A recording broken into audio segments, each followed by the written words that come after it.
Greetings, it's Ian from Moscow here. Here we are 1 week later, because last week poor old Richard was poorly. Hope you're feeling better now. Much better, thanks, Ian. Much better.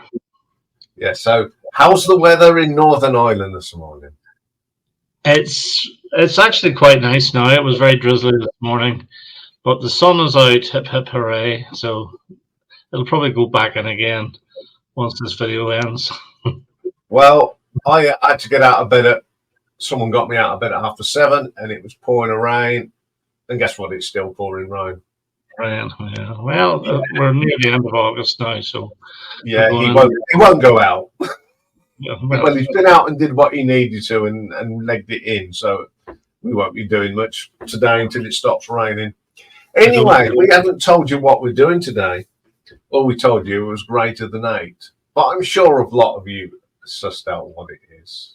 Would you like to tell them, Richard? Basically, our favourite songs that are greater than 8 minutes long. That's it. Yes. So we'll do the usual thing. Richard goes first. I'll go second. And I've got more bubbling unders this week. I've got 6. I've only got 4 this time. But I could put in a 5th, but if I had put in a 5th, it would actually probably be my number 1 choice. But I'll explain at the start why I'm not including it. Okay. Yeah, I've not put anything that a little while ago.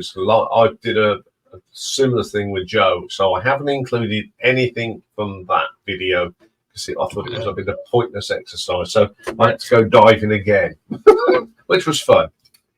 So let's get this one on the road.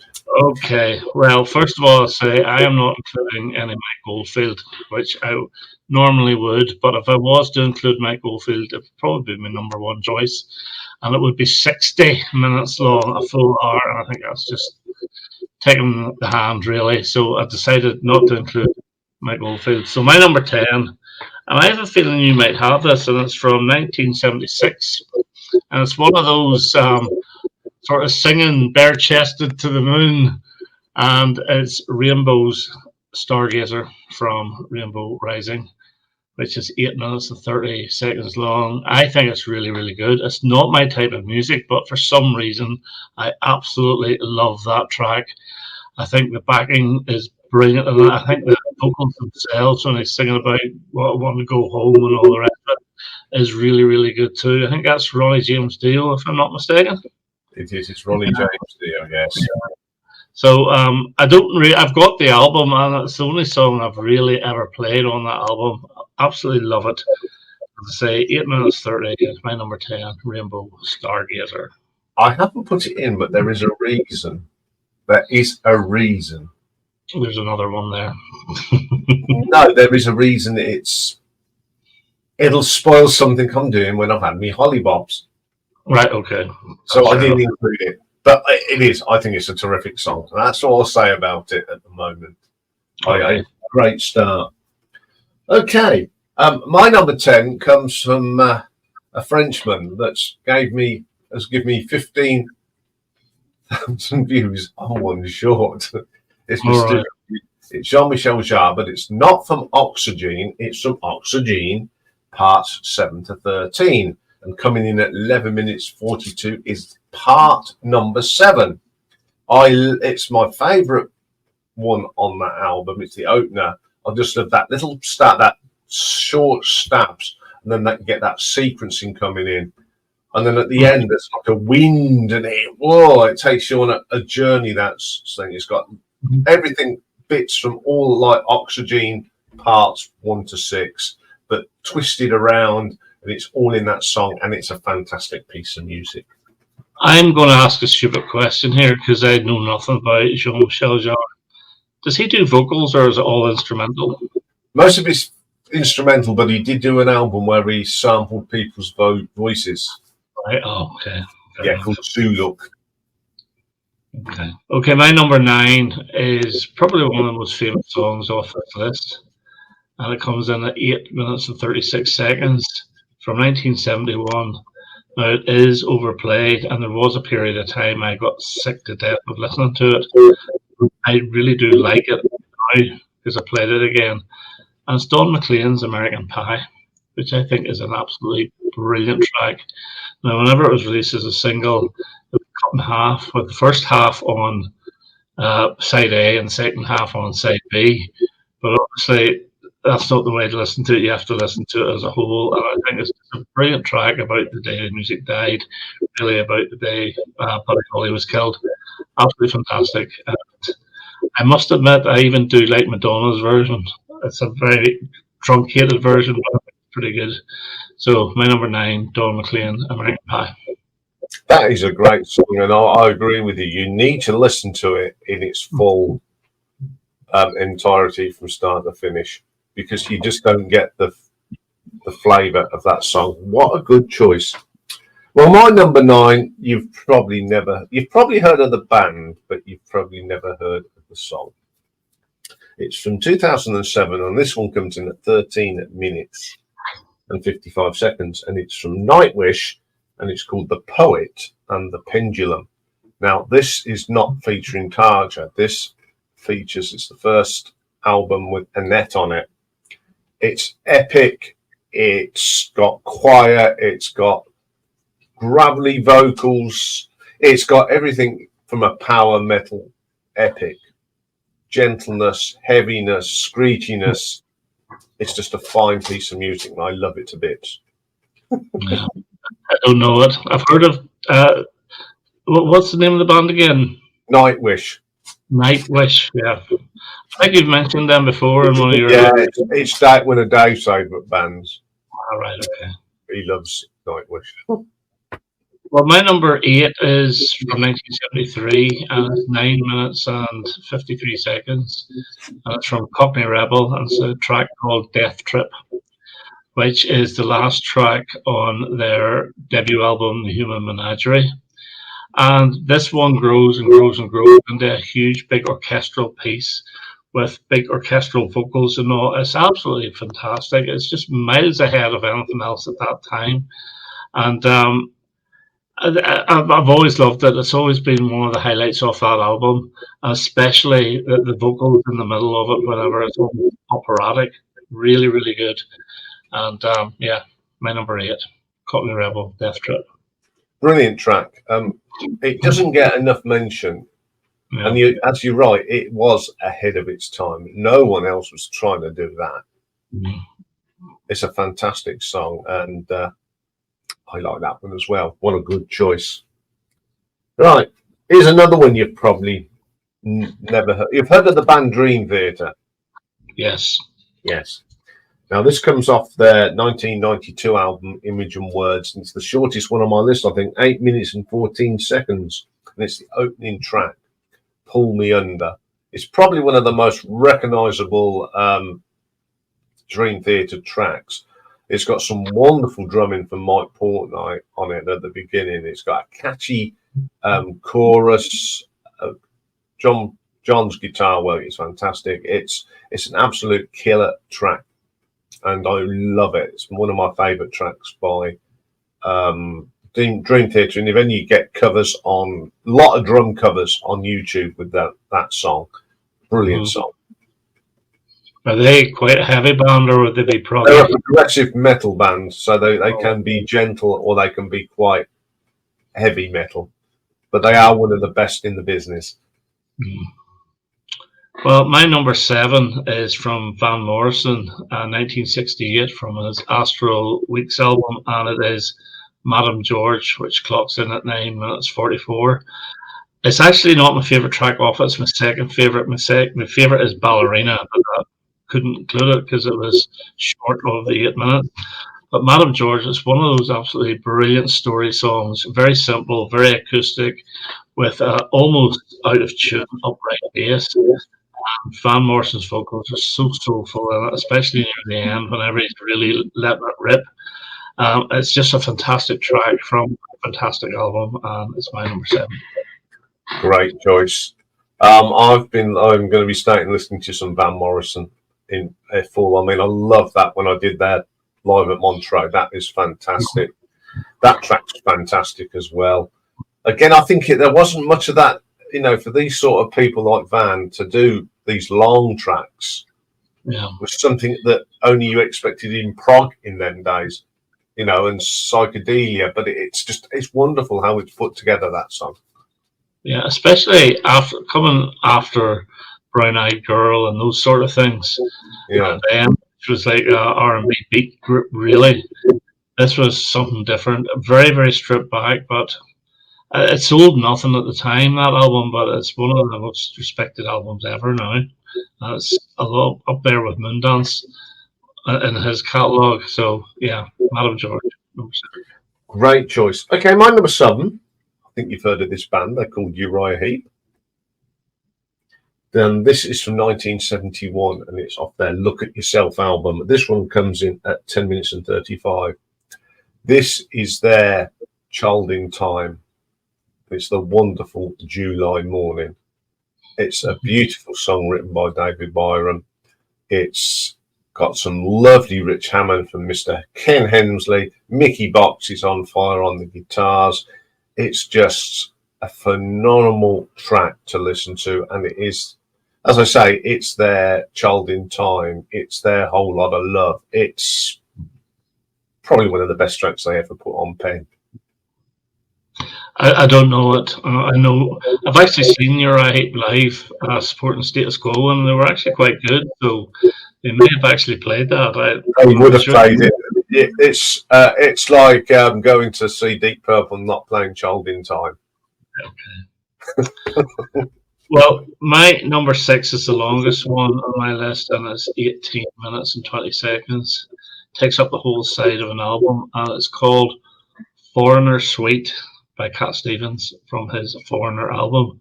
Now, basically, it is about 4 or 5 little snippets of songs stitched together, but it's just down as Foreigner Suite. It's not Foreigner Suite and then lists them. You know the way Supper's Ready would list the bits and bobs. It just says Foreigner Suite.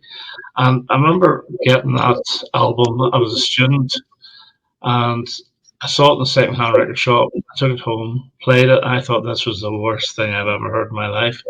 Whenever you're young, you just lay on top of your bed and listen to music. And I did that quite a few times with that album, and I fell in love with that full track.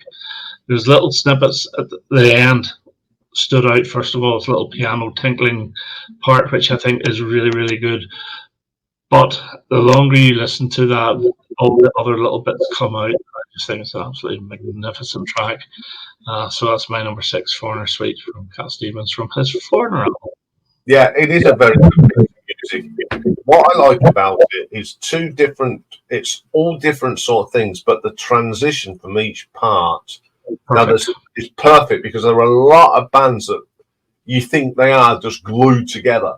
Mm-hmm. And it becomes distorted, but that's got a wonderful flow all the way through. And that 18 minutes doesn't seem like 18 minutes, which to me makes a very good long song.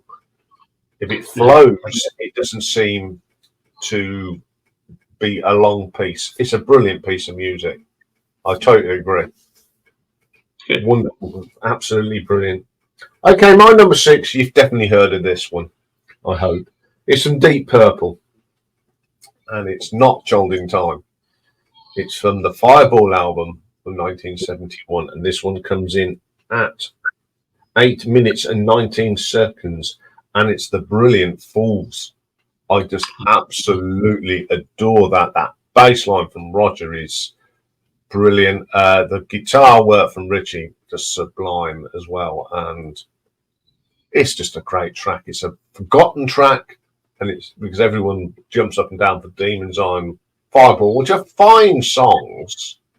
Mm-hmm. Like No One Came, but this to me is the pinnacle on this album. Yeah, it's a good album, that Fireball overall. Although I still can't understand why they put the sort of little folky track in there. Yeah, they should have put Strange Kind of Woman on that album. It sort of destroys it a little bit, but it does. Strange Kind of Woman should have been on that album, like it was in America. Yeah, true. Well, my number 5 is from 1976. Clocks in at 9 minutes and 59 seconds. That's from Genesis. That's from their Wind and Wuthering album. And I think this is my favourite Genesis song. It's called One for the Vine. And I just think it is magnificent. I think Phil Collins' vocals are just brilliant. It's a Tony Banks song. And around that time, Tony Banks was on fire. He was writing their best material, without a shadow of a doubt. And even there's a little industrial bit in there, which I couldn't understand why they ever put that in. I always thought it destroyed it. But when I was listening to it again, I just think it breaks it up nicely. And then there's the vocals from Phil whenever he goes all falsetto and he sings Follow Me. I think it's wonderful. I used to always think he was singing Valerie, Follow Me. That's a really, really good track. Absolutely love it. It's so melodic throughout for a very long song. And yeah, my number 5, One for the Vine by Genesis. Brilliant song. I love the version on Three Sides Live. All right, okay. As well, but the drumming on that and Tony's piano bit that takes the beat, absolutely superb song. I haven't included any Genesis in mine because of a track that I've picked from someone from Genesis. So, but One for the Vine was on the paper, on the paper. Great track. I do like that track. Okay, my number 5 is from 1987. It's from Magnum, and one of the finest things the late Tony Clarkin penned. It's from The Winds of Heaven, comes in at 10 minutes 32, and it's a song called Don't Wake the Lion, and it's all based around the beginning of World War One. It'll be finished by Christmas, home by the fire. And it's quite a bit of it's got emotion, it's got anger, it's sort of, what was this all about? It's the longest, one of the longest tracks Magnum ever did, and it was magnificent live. Just as you said there, I'll be home soon and we'll be around the fire. Looking back, that's really sad if you think about it with World War One, because it was the biggest waste of life ever, really. Yeah. But yeah, and I keep thinking of Blackadder as well during World War One. Yeah.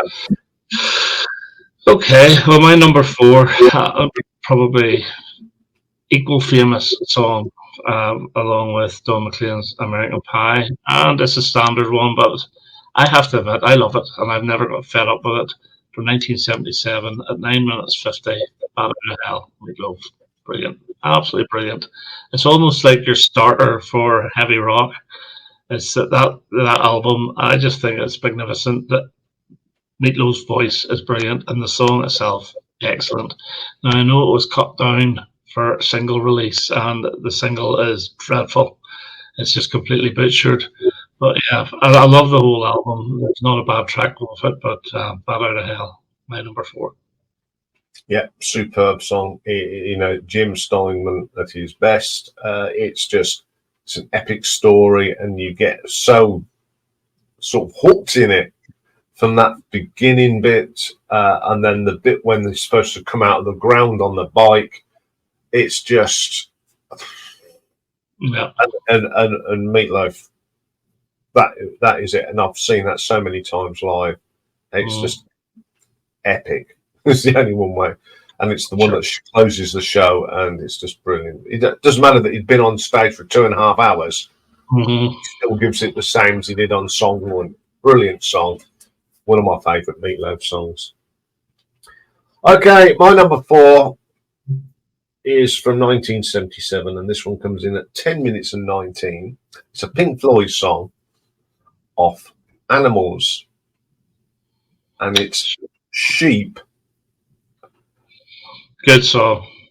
I like the sort of the memento that you get at the beginning, and I love the bit with the part Psalm, the Lord is my shepherd, and on the vocoder you get the sheep, the 9, the little piano bit from Richard's brilliant, and then that bit at the end with Dave Gilmour's guitar to close the track, brilliant.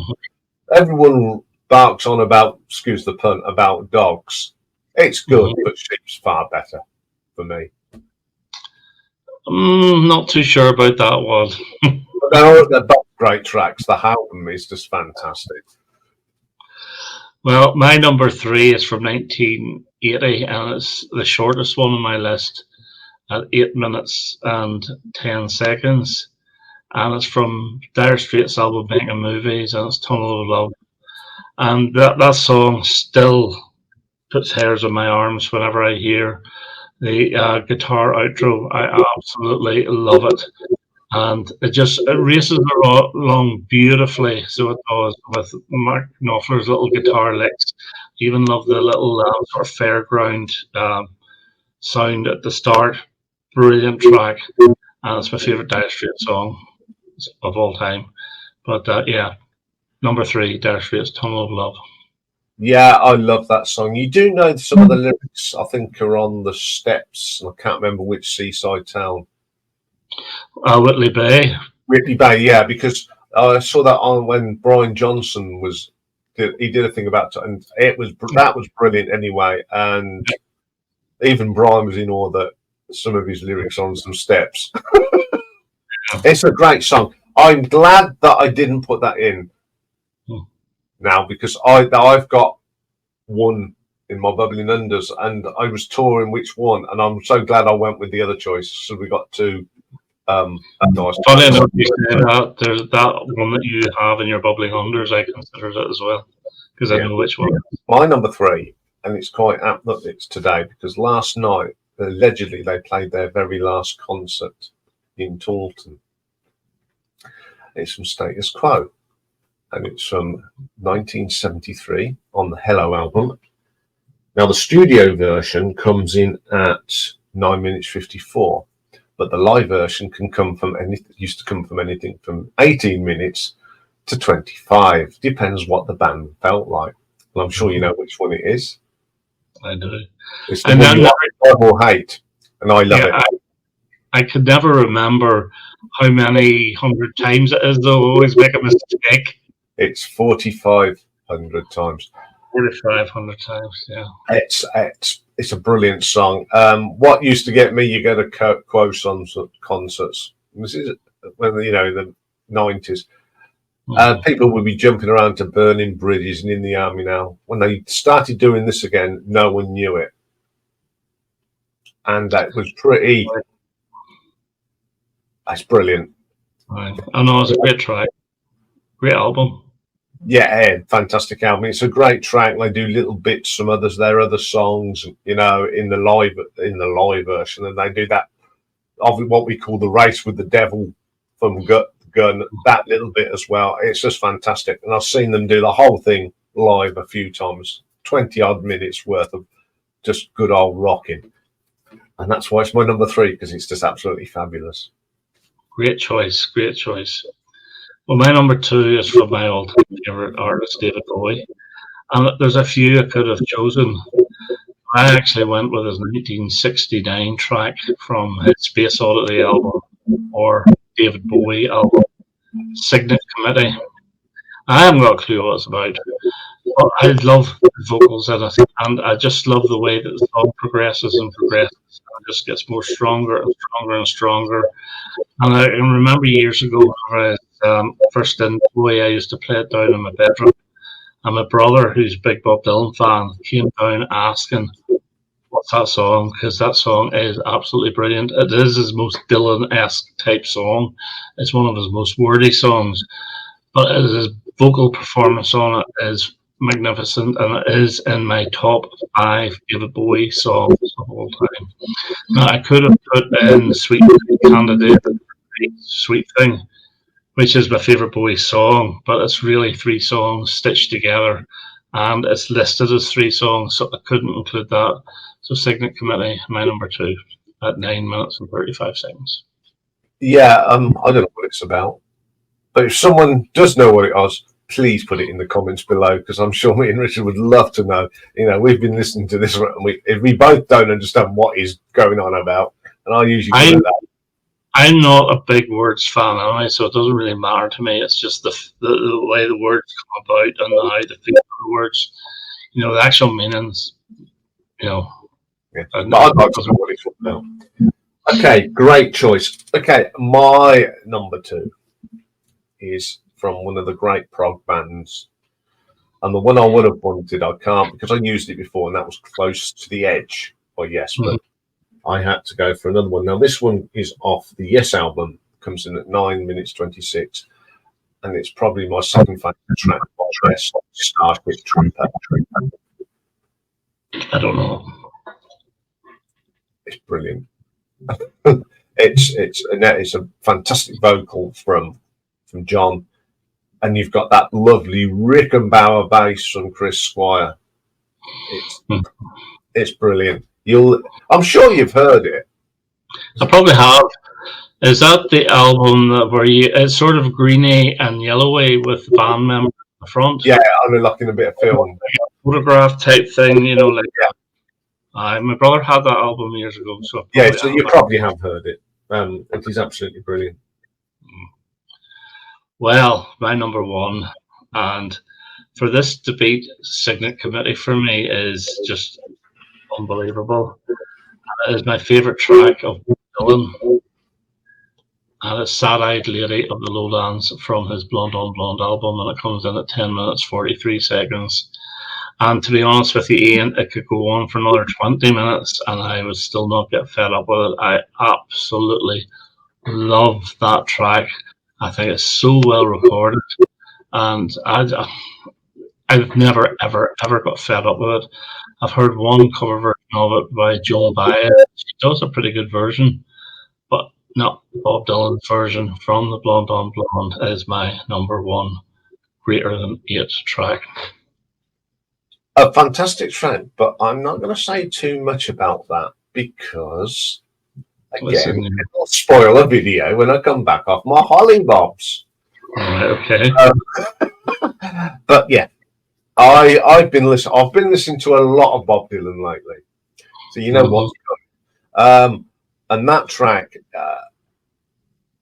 you look forward to when you know it's coming. You know you got the previous track. Come on, yeah, here we go. Crank it up. It is a wonderful song, and I totally agree with you. It just makes me feel so good. It's so relaxing sound. You know, I always loved it. Always. Yep. I'm not going to say too much. Okay. My number one is, it's a solo album of a member of Genesis, but it was co-written by another member of Genesis as well. The album it's off is a Steve Hackett album, and it's his debut album, which is called Voyage of the Acolyte from 1975. And the song on it that Mike Rutherford wrote with him is a brilliant thing called Shadow of the Hierophant. It's one of those tracks. It's got a female singer on it. I can't remember who did it on the album. It's beautiful. Some lovely guitar work from Steve. And then towards the end, there's this like musical box, and it starts off gentle, and then it builds, and you've got bass pedals, you've got some fantastic drumming on it. It's just, I just love it. And how it didn't end up on a Genesis album, I don't know, because this album was made just after The Lamb. Mm-hmm. So, I'm glad he didn't get on a Genesis album. Mm-hmm. But it's just, it's epic. It's just brilliant album, and that's why it's one of my favourite long tracks ever. My brother had a couple of Steve Hackett albums way back in the day. One, I think, was called Defector. Yeah. And the other one was at Spectral Mornings or something. Which is another fantastic album. But the debut album is the best album. They're all good. So that was my number one. Very good. Well, my 4 bubbling wonders. First one from 1973, 11 minutes and 17 seconds, Electric Light Orchestra and Koama from ELO 2, which is the best track off that album. It's absolutely brilliant. It is melodic, but it does have those sort of scratchy strings that those very early ELO albums had, but I think it's a really, really good track. My second one, you mentioned it, you picked one off the Fireball album, but I'm going with Deep Purple's Child in Time from In Rock. I think it's really good. It was going to get in my top 10, and I played it, and I didn't like it quite as much as I used to. maybe I'm getting a little fed up with it, but still, the keyboard part for me is the ultimate part of it. Oh, it is. John Lord owns that. Yeah. The third one is from 1977, and it's Pink Floyd, and it's Dogs. I do prefer it to Sheep. 17 minutes and 3 seconds. I do think it is too long, man. There's a little section of a couple of minutes, which not a lot's happening, which I think they could have taken out. But the bit I really like in it is whenever the wee guitar frame comes in after about 5 minutes or so, and then near the end. Very, very simple. Works well. It is a great song. Yeah, brilliant. And my last one, and this comes in at 8 minutes and 20 seconds, and a little bit of this could have been cut as well, especially the operatic bit. And it's Queen's The Prophet Song from 1975 from their Night at the Opera. I really do like it. I think it's good, but the actual operatic bit in the middle goes on a little bit too long for me. But still, I blasted that on my way home from work. Was it last week? Absolutely enjoyed every minute of it from the operatic bit. But still, really, really good track, and that's my fourth. Probably not. Yeah, that Now I Know need less of the Now I Knows, and it would have been a perfect song. But Yes. yeah, the harmonies and operatic's brilliant on that. Some great choices in there. I'll quickly go through mine. My first one is from 1994, coming in at 12 minutes 27. It's Marillion, and it's off their album Brave. And it's a concept album, but there's one bit that's glued together, and it's called Goodbye to All That. Lots of piano. There's a psychedelic bit in it, and it flows lovely. That is one of the best bits of the album. The next one comes in at 13 minutes and 39 seconds from 1984. A bit of Iron Maiden, and it's The Rhyme of the Ancient Mariner, which is just when their long songs are good. It's straight in, no long 20-minute bass solos. It's just rock all the way. Brilliant track. My next one is from Dire Straits. It is from my favourite Dire Straits album, Love Over Gold. It's 14 minutes, 18 seconds, Telegraph Road. Yeah, brilliant. Again, it's that beginning bit, that lovely keyboard, that lovely guitar from Mark. And then the ending of that is just a great ending.